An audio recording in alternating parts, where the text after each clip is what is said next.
നമസ്കാരം. ഞാൻ Raya Anas, 7th standard Mannana public school, Varkala. July 5 Basheer അനുസ്മരണ ദിനം പ്രമാണിച്ച് വൈക്കം മുഹമ്മദ് ബഷീർ എഴുതിയ എൻ്റെ ഉപ്പാപ്പാക്ക് ആനയുണ്ടായിരുന്നു എന്ന കൃതിയിലെ ഏതാനും ഭാഗങ്ങളാണ് ഞാനിന്നിവിടെ അവതരിപ്പിക്കുന്നത്.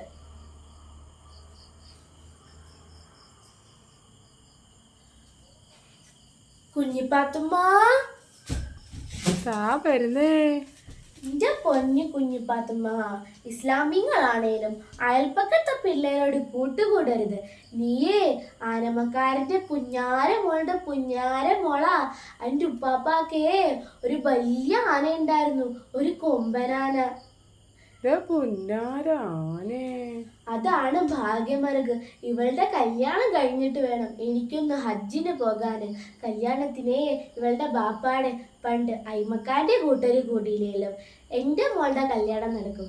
ഇവളെ ആനമക്കാരന്റെ പുഞ്ഞാര മോളാ.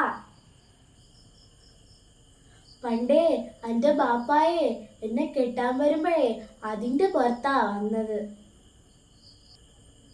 ഒന്ന് നിർത്തുമ്മ. ഉമ്മ, ദേ ബാപ്പ വരടുണ്ട്. ബാപ്പാക്ക് നെയ്പ്പത്തിരി ഉണ്ടാക്കി കൊടുക്ക്. അതിന് അടുക്കളയിരിക്കുന്ന പെണ്ണുങ്ങൾക്ക് തീ പുകയ്ക്കാൻ അറിയണ്ടേ? തീ പുകയ്ക്കാനോ? ഞാനേ ആനമക്കാരന്റെ പുഞ്ഞാര മോളാ. ഒന്ന് വാ, അടക്കടി.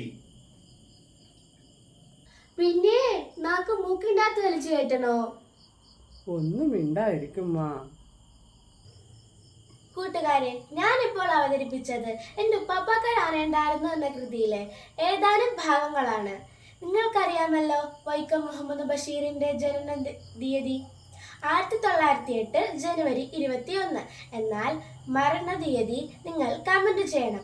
ലൈക്ക് ചെയ്യാനും ഷെയർ ചെയ്യാനും മറക്കല്ലേ. ടാറ്റാ.